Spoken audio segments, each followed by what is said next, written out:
Hace 85 años comenzó en España una de las gestas más importantes de la historia humana. Un grupo de casi 2000 voluntarios extranjeros se unió a los defensores de una ciudad amenazada, Madrid. ¿Qué hacían aquellos batallones con sus 2000 jóvenes marchando por las calles madrileñas? Sabían que en unas pocas horas iban a jugarse el pellejo. ¿Quién les había mandado al matadero madrileño? ¿Por qué habían venido? Una respuesta a esta pregunta la daría poco más tarde el checo Jan Markua en su primer artículo a la revista Slovenski Zvezda. No temo a la muerte, porque soy consciente por lo que estoy luchando. Lo sabemos todos. Estoy convencido de que el proletariado español derrotará totalmente al ejército de los generales y a sus ayudantes. Pero ese mismo día 8 de noviembre, el diputado Fernando Valera había dado por la cadena Unión Radio otra respuesta más amplia. Aquí, en Madrid, se encuentra la frontera universal que separa la libertad de la esclavitud. Aquí, en Madrid, se enfrentan en su lucha dos civilizaciones incompatibles: el amor contra el odio, la paz contra la guerra, la fraternidad contra la tiranía de la Iglesia. Esto es Madrid. Es la lucha por España, por la humanidad, por la justicia, que con su manto de sangre cubre a todos los seres humanos. Pero si el momento más crítico de la guerra estaba ese domingo de noviembre en la capital de España, hay que remontarse a 4 meses atrás, cuando la guerra comenzó tras el fracaso del golpe de Estado fraguado por el ejército y la derecha fascista. Los sublevados ya contaban con el apoyo pactado de Mussolini y pronto lograrán el de Hitler. Así comenzó ese combate desigual entre David, la república aislada por el ignominioso pacto de no intervención, y Goliat, las potencias fascistas.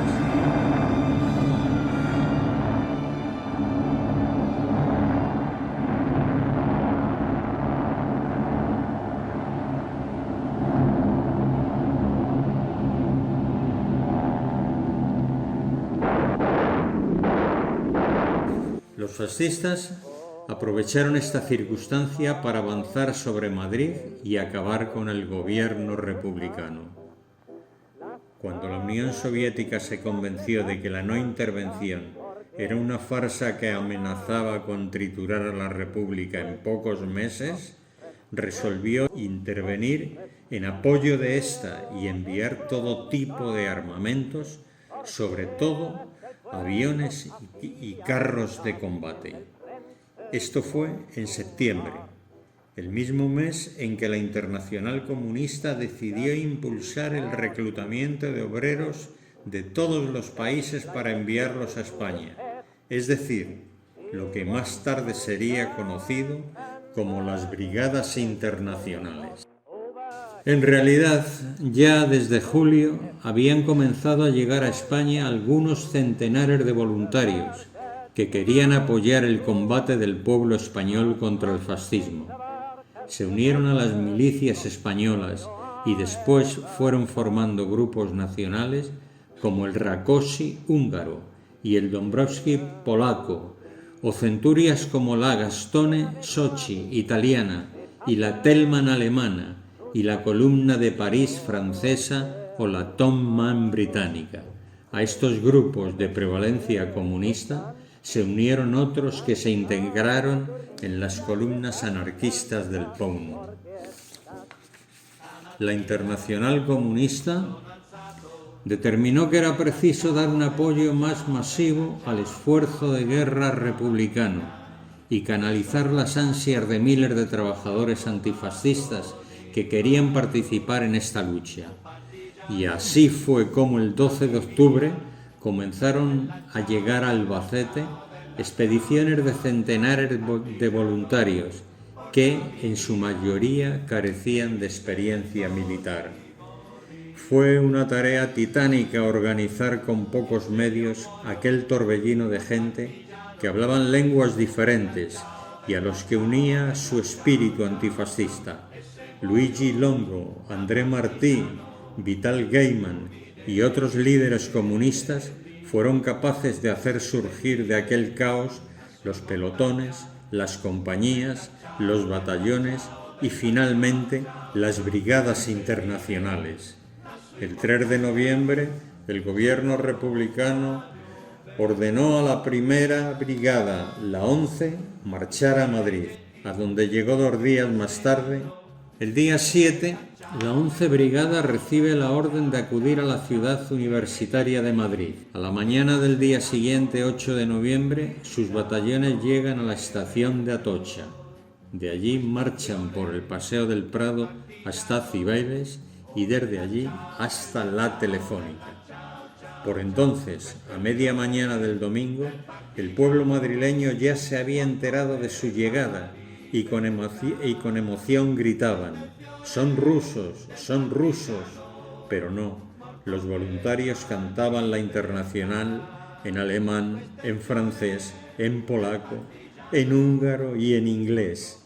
Era la Columna Internacional, como se la llamó entonces. Luego, los batallones continuaron su marcha hasta la calle Blasco Ibáñez, hoy Princesa, hasta llegar a la cárcel Modelo. En sus aledaños quedó instalado el batallón Edgar André. El batallón Dombrowski se acantonó en los edificios de la Facultad de Medicina y el batallón Comuna de París, así como el puesto de mando del jefe de la brigada Kleber, se estableció en la Facultad de Filosofía. Algunas unidades bajaron a la carretera de La Coruña para hacerse esta foto delante del puente de San Fernando. Al día siguiente, 9 de noviembre, comenzó el combate en serio. Las columnas del general Varela, compuesta por moros y legionarios, tenían como misión cruzar el Manzanares y abrir una cabeza de puente en el barrio de Argüelles, entre el Parque del Oeste y la Plaza de España.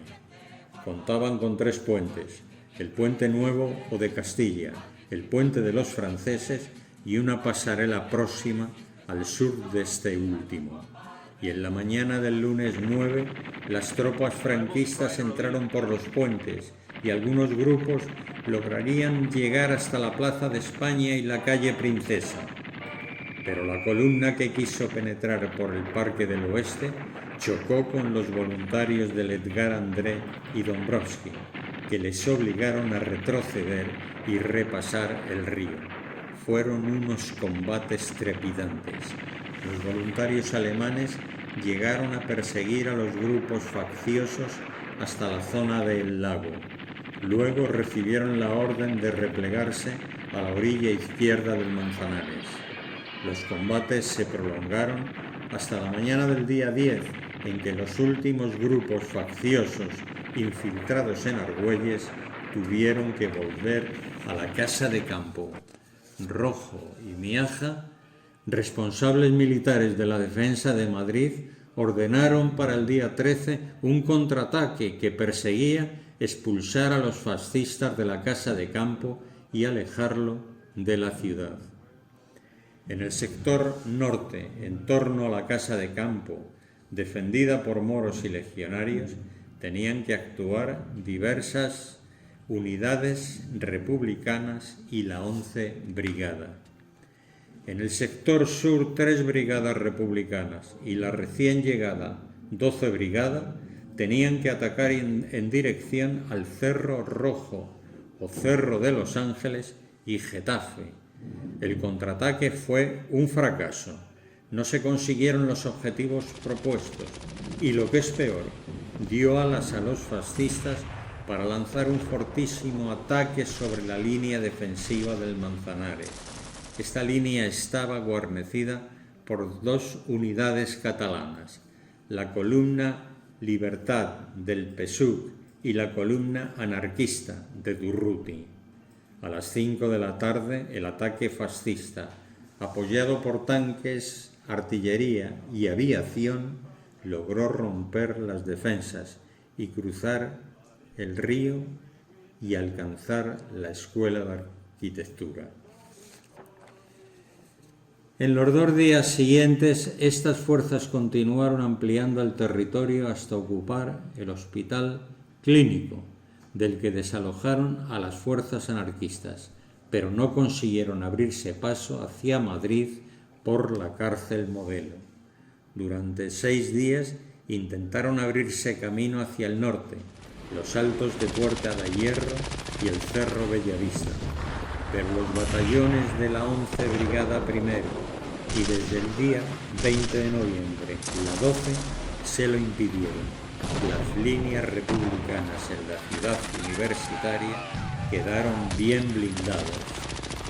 A la vista del fracaso, Franco decidió dar por acabada la fase del ataque directo a Madrid e iniciar una segunda fase que perseguía ensanchar el terreno de ataque desde Pozuelo y Boadilla para rodear la ciudad por el norte. Ese fue el comienzo de la batalla de la carretera de La Coruña. Ya en esa fase, con las trincheras de la ciudad universitaria bien sólidas y aseguradas, se produjo la muerte de Hans Weimler, comisario del batallón Thälmann. La vida de este antifascista no valía más que la de cualquiera de los centenares de voluntarios que habían caído en la lucha. Pero su nombre era un símbolo de la resistencia antifascista en Alemania. Este diputado comunista había logrado escapar del campo de concentración de Dachau y se había unido tempranamente a la centuria Thälmann en Barcelona y en Aragón. Ahora caía en el frente de la ciudad universitaria y con él se consolidaba la decisión de luchar hasta el fin al precio que costara. El esfuerzo de los casi 2.000 voluntarios de la 11 Brigada y los 1.500 de la 12 Brigada no fue en vano. Ayudaron a salvar Madrid durante los 2 siguientes años y elevaron el espíritu de resistencia contra el fascismo en la ciudad y en toda la España republicana. También animó a muchos jóvenes de todo el mundo, más de 35.000, que afluyeron a España para ayudar a sostener este combate. Nunca en la historia se había dado un caso así. En Madrid, la solidaridad nacional e internacional hizo posible ganar el primer combate abierto contra el fascismo. Fue el anuncio de la victoria final en 1945. Esa fue la epopeya del pueblo español antifascista y de las brigadas internacionales.